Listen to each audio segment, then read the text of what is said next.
me just go hit record. Awesome. So thanks to everybody who came out tonight for this week's Kickflips webinar with Corey. So kind of just give you a little bit of an intro, not that you probably need one for a lot of people since there's probably some crossover, but correct me if I'm wrong here. You are an Amazon seller, predominantly in the wholesale space, who's done over $10 million in sales in the past few years or so. Predominantly, like I said, doing wholesale. So definitely run up some big numbers there. You help a ton of other people do the same. I think, have some pretty solid partners who I also know. And sort of the purpose of tonight is kind of just to drop some game, share about getting into wholesale, things to look out for, how to get into it, how to start, answer some questions. And then I know you also have some awesome resources, both evergreen ones, as well as some ones that are kind of coming up in the next couple of weeks. So would love to hear a little bit more about that. But I kind of gave you a little bit of an intro, but feel free if I missed anything, if there's anything you want to share. Just thanks for coming out tonight. Let us know a little bit about who you are.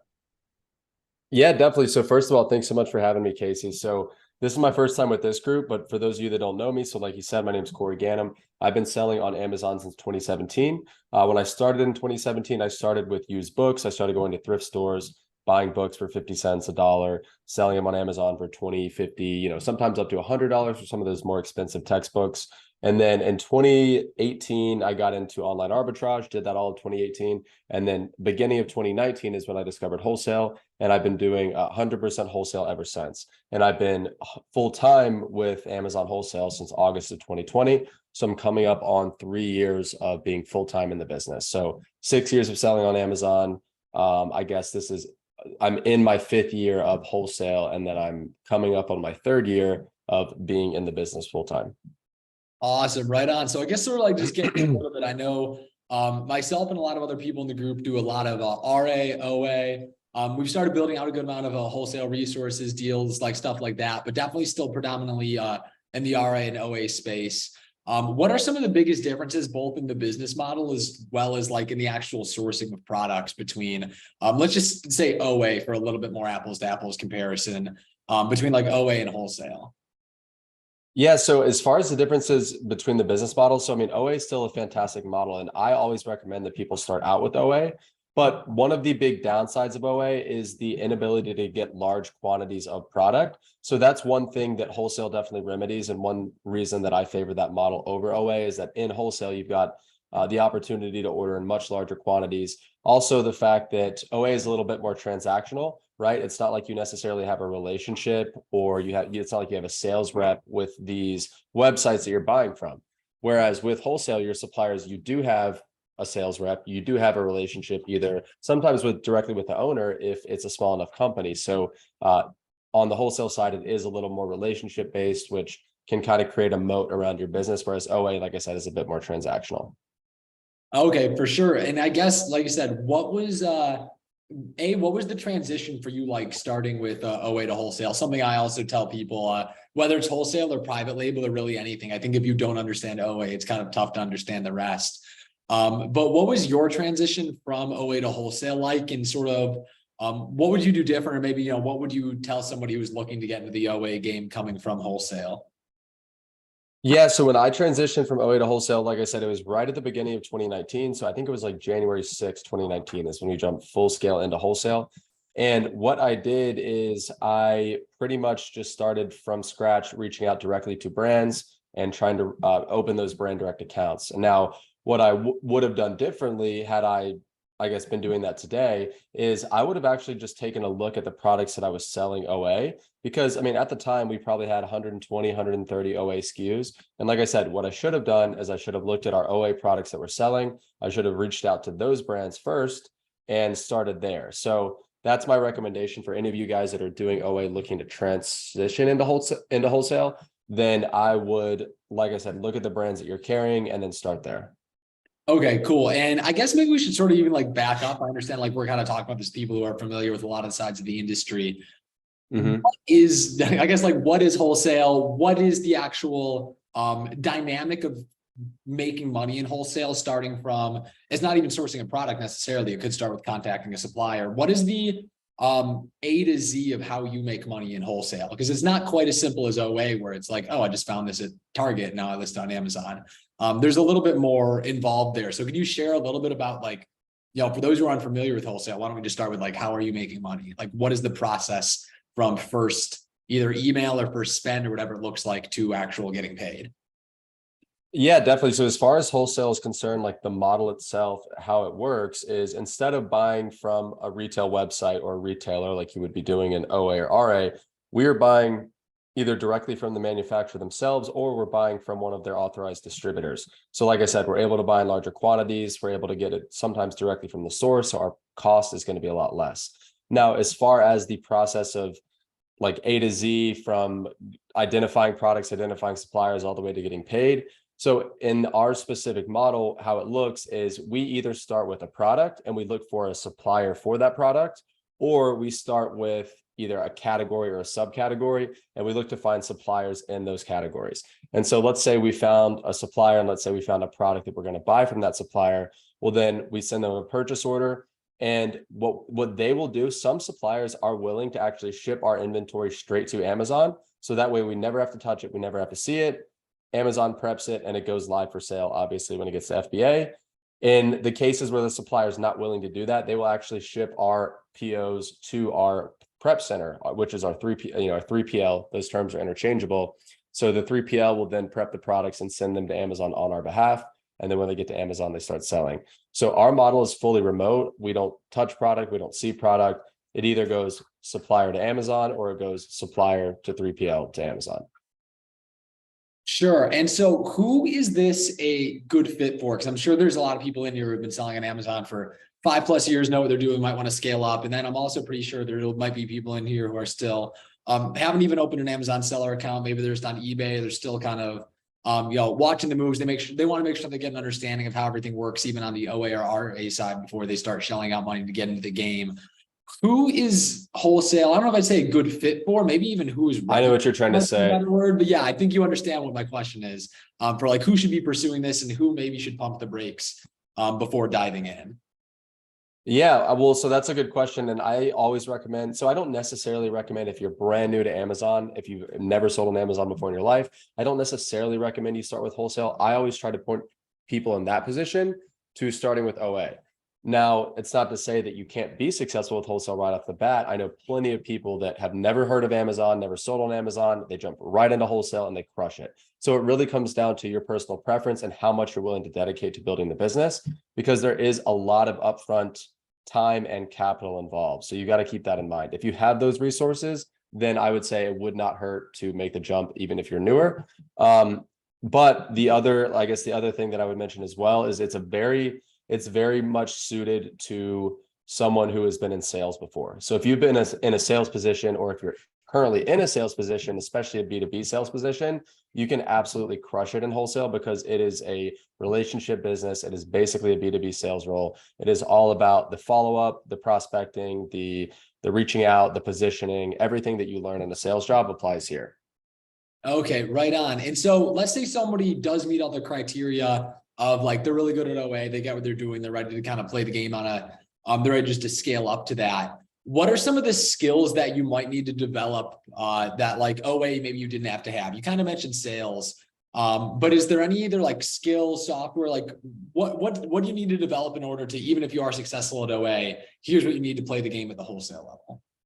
Yes, and that's a very good question. So, and again, this is not me like shitting on OA. Like I said, I think OA is a fantastic model, but one of the downsides of OA, I keep saying, is, the fact that it's transactional and you don't have the relationship there. So on the wholesale side, it is a lot of negotiation. So you're going to have to get good at negotiating.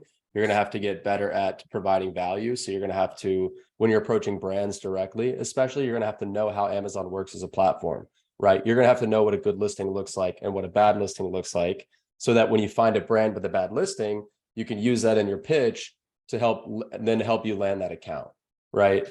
And there's so many other things skills that are required to run the business successfully. Financial skills like cash flow management, right? Now that's something that you definitely learn in the OA business, but it becomes a much bigger component in wholesale when you're dealing with very large numbers in some cases. And that's just a summary of some of the skills that are required for wholesale that aren't necessarily required for OA. Like I said, the bulk of it really is those sales skills, which is the negotiation, the follow-up, just like the rapport building, all the stuff that comes with that. For sure. And so like, what are some of the big bottlenecks, I guess, in the wholesale operation? The one I'd assume, well, I'm not gonna say I do wholesale. So like, yeah, I know one of them is like the actual contacting suppliers, getting the account set up. At least for me is what I've heard and have experienced for myself is one of the biggest bottlenecks is you need that relationship in place. What are, if any, some of the other like big either bottlenecks to be able to succeed as a wholesaler, or what are some of the bigger risks you're dealing with that maybe aren't as present or are present on a smaller scale doing OA? So I'll go into bottlenecks first, and then I'll touch on risk. So when it comes to bottlenecks, there's really only two bottlenecks you have in wholesale. It's either not enough products or it's not enough capital. And so if it's not enough products, then that means you just don't have enough quality relationships in place. So chances are you just don't have the rights. You're not working with the right suppliers yet, or you might be, you're just not working with them closely enough, if that makes sense. So you either, like I said, you either have a product problem or you have a capital problem. And if you have a capital problem, then it comes down to just getting financing options. I mean, my personal preference would be to go to a small local or regional bank or credit union and look to get a business line of credit, assuming you've been in business for at least 2 years, and looking for other funding sources that way. Now, when it comes to risks, I mean, the main risk would be you're dealing with much bigger numbers. So when you're buying inventory, you're tying up a lot of money at a time. And especially if you're tying up a lot of money in one product, anything can happen to that listing. So the listing could get taken down. You could get an IP complaint. There could be any number of things that go wrong. Even though the chances are small, it is there. So you've always got to watch, like, I guess, take those risks into account. Sure. And so like, what do you do with returns or IP complaints or unsellable inventory in the wholesale game? I know a lot of times with OA, not all the time, but there's a good amount of times that something comes back, you can either just, if it's in sellable condition, like a lot of things with wholesale, you can just sell it again if it's a return. But if like you get an IP complaint, maybe you're still within the return window from Walmart or something like that. And cool, no harm, no foul in some instances. But in wholesale, presumably that's not the case. Is that kind of just one of the bigger risks you're playing with is picking a product that might get IP'd or something like that? Or are there some ways to hedge against that? So that definitely is a risk. Like I said, it's a smaller one as long as you've done your due diligence. So there's tools like ASINs in and Seller Amp that'll alert you if a product or if a brand is likely to issue an IP complaint. That said, there are plenty of brands that we sell that those alerts are present, says, hey, you might get IP'd. We've sold for a long time, no issues. There's other brands where we get no alert and then we get an IP complaint. So as long as you're buying from either directly from the manufacturer, which if you are, you're unlikely to ever get IP'd because you're authorized and they know who you are. But as long as you're buying through an authorized distributor, then the invoice from that distributor should be the evidence that you need to get that IP complaint removed. You could also reach out to the brand owner and ask them to retract it as long as you show documentation. So there's a number of things that you can do to mitigate that situation, I guess, mitigate that risk and then protect your downside in that situation. Sure thing. So I don't want to be the only person, asking questions here. So I'll ask one more and then before we or two more, because kind of give you a little bit of chance to talk about some stuff you're working on. But I guess the last one that I have is kind of somebody wants to start doing wholesale. What is, where should they be looking? Presumably you're a great person to, if you don't already follow Corey on Twitter, go and do so now. What are some places that they should be looking, some steps they should be taking to start? And is there any way to sort of fast track their learning?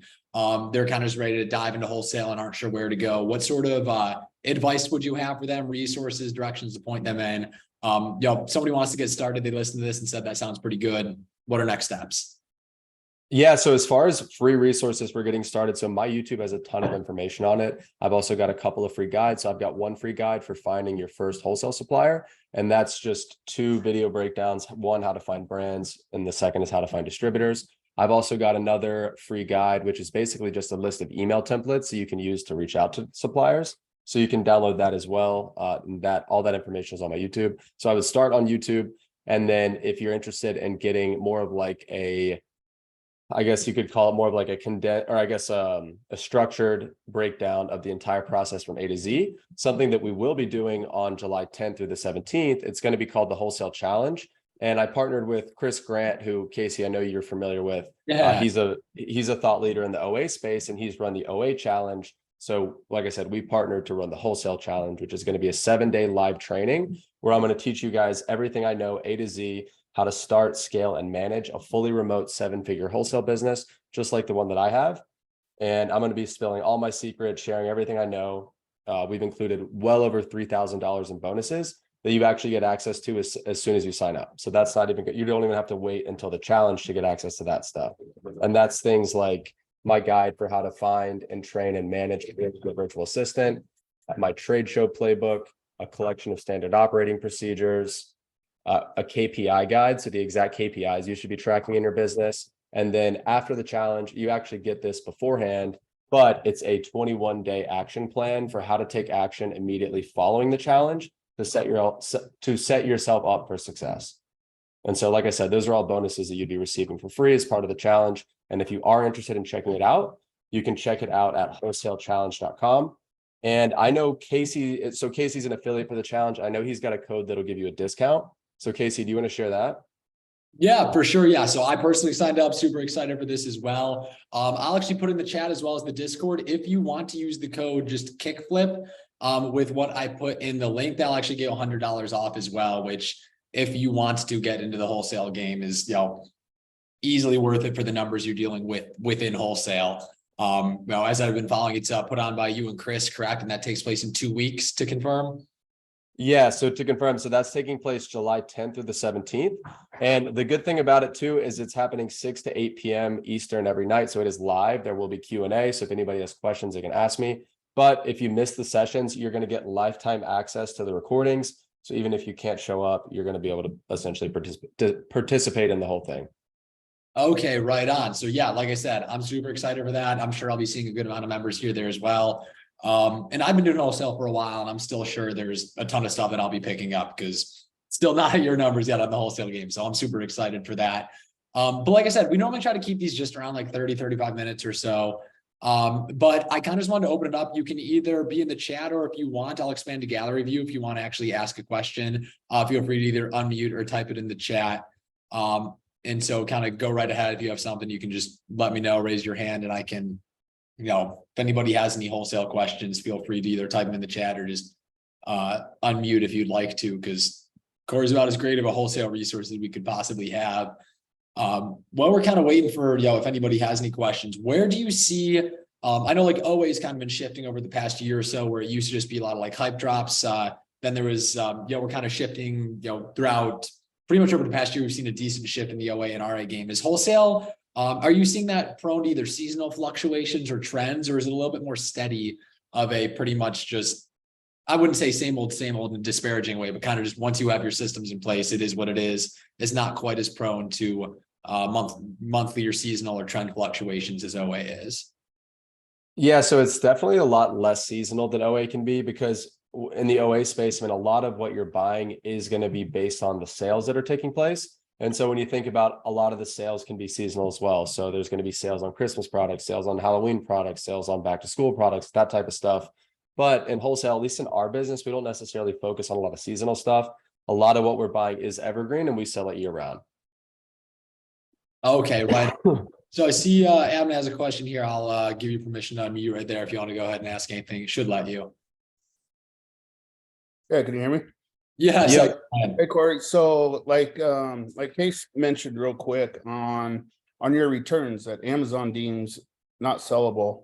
Obviously, OA, they just come back to me. I'm assuming obviously wholesale by scale, you're going to get more. What are you doing with all those? So we have our return settings set up right now to where if something comes in and Amazon deems it as unfulfillable, we have it set to automatically go to liquidations. Now, what we could do if we wanted to is I could have the return sent back to me or sent back to a prep center and dealt with that way. But because we're fully remote, I definitely don't have them sent back to me.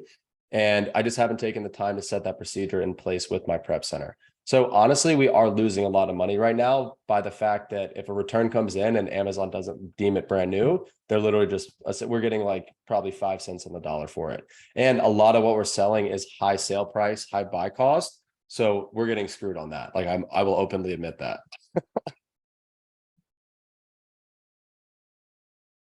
Sure. Another question that we had in the chat was how do VAs fit into your wholesale business? And I'll go one step further and ask how at all do they differ from back if you had VAs when you were doing OA? Does the way that you utilize them differ as well?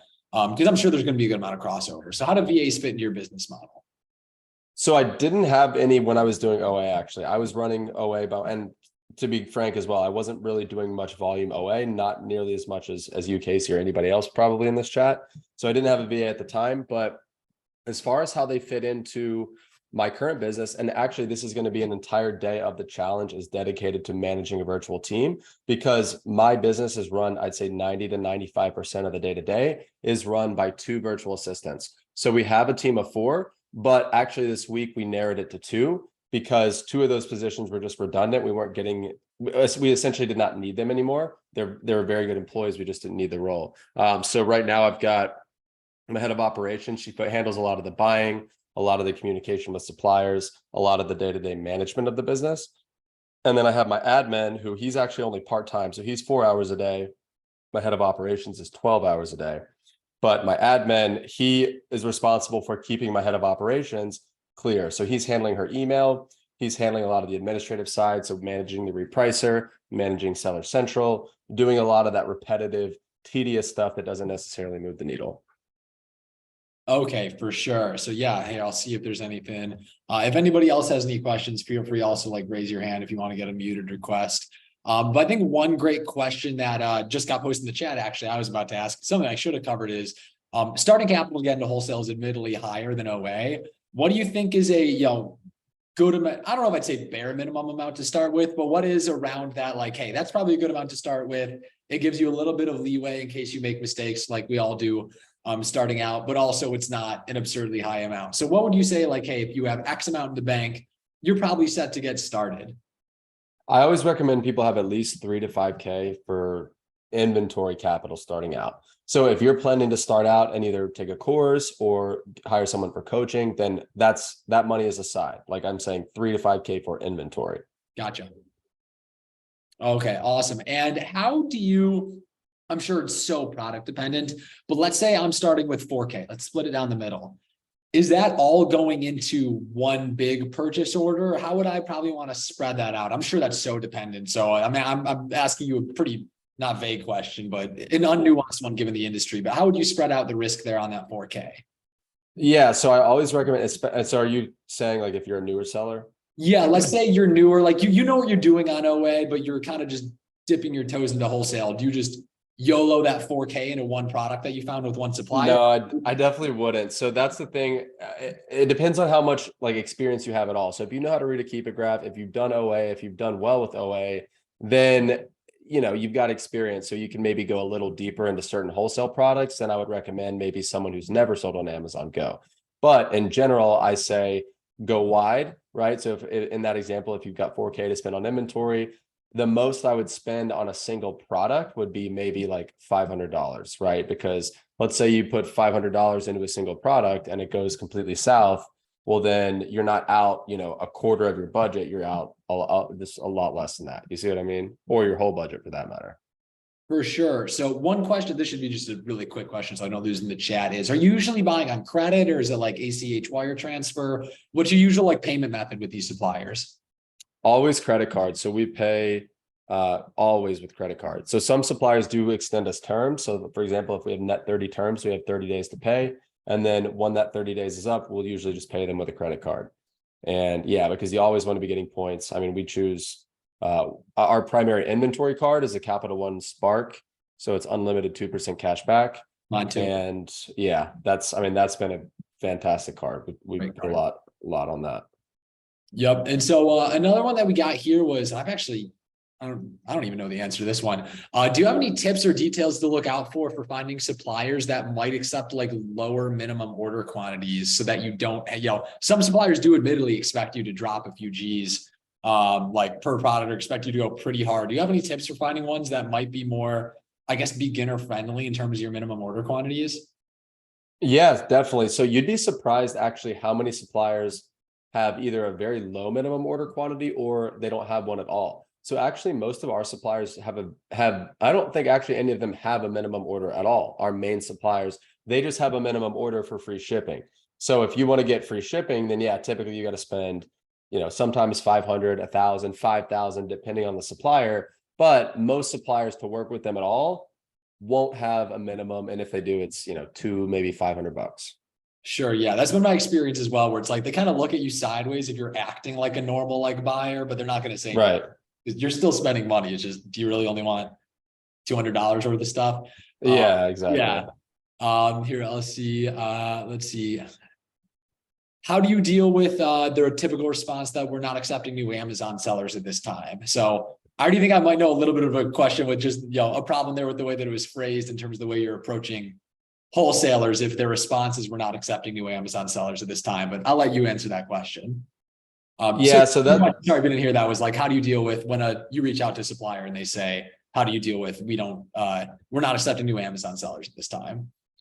Yeah, so that's a tough one to get around because chances are if they're saying that, then you've either positioned yourself as an Amazon seller or they're just hard set on that fact and it's going to be hard to change their mind. So first things first, I would never lead with, like when you're reaching out to them for the first time, I wouldn't even mention Amazon. I would say, I'm a distributor or I'm a retailer. We're looking to purchase products from your wholesale. Never mention Amazon, never bring it up, never say that you sell on Amazon, at least in that opening remark, right? Once they ask you, you'd never lie. But if anything, when they ask me if I sell on Amazon, I try to paint it like, well, yeah, of course we sell on Amazon. Why wouldn't we? It's one of our biggest retail sales channels by far. We do a lot of volume there.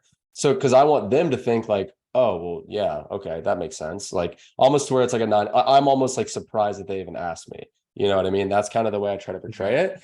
But if they do hit you with a, hey, sorry, no Amazon, like we're not authorizing anybody else for Amazon at this time, then I always try to get them on the phone and ask them, say, well, okay, I understand. Well, but you don't mind me asking why that is the case? What is it that, and then at that point, like if it's the manufacturer themselves, well, then you could take a look at their listings. And if their listings are poor, maybe they're missing a lot of different things and you can bring that up with them and say, okay, well, are your current authorized sellers doing anything to fix these issues for you? Have they even brought them to your attention? Things like that. So at that point, it just becomes like overcoming objections. Okay, right on. So like I said, a little bit already past 6:30, definitely wanted to keep this one short and sweet since you're already giving away so much information on a bunch of other resources and there's the wholesale challenge coming up. Is there anything to sort of leave people with where, A, where can they find you? B, just like one tip of advice or just a short little roadmap for, hey, this sounds great. I want to get started. What should I know going into this and where can I follow you for more resources? Yeah. So if you want more resources, I guess the best place to find me and the most information that I have out there would be on YouTube. So just on YouTube, I'm at Corey Ganim. And then in the description of any of my videos will be a link to any of those free resources that I mentioned earlier. But as far as joining us for the challenge, so like I said earlier, it's really built for sellers of all experience levels, whether you're brand new or whether you've been around the block for a time or two. There's definitely going to be some things that you can pick up. And we're planning to really over deliver on this thing. So it's going to be worth every penny and then some.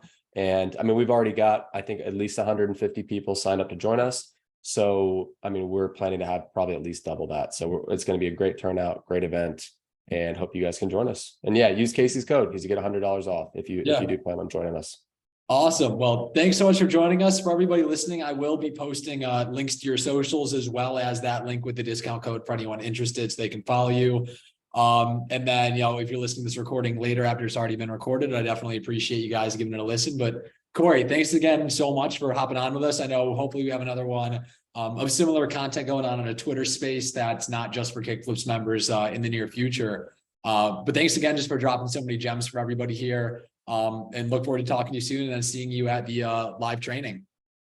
Yeah, man, I'm looking forward to it as well. Thank you so much for having me. Awesome. Take care, man. Everybody have a great evening. Thank you. All right. See you guys.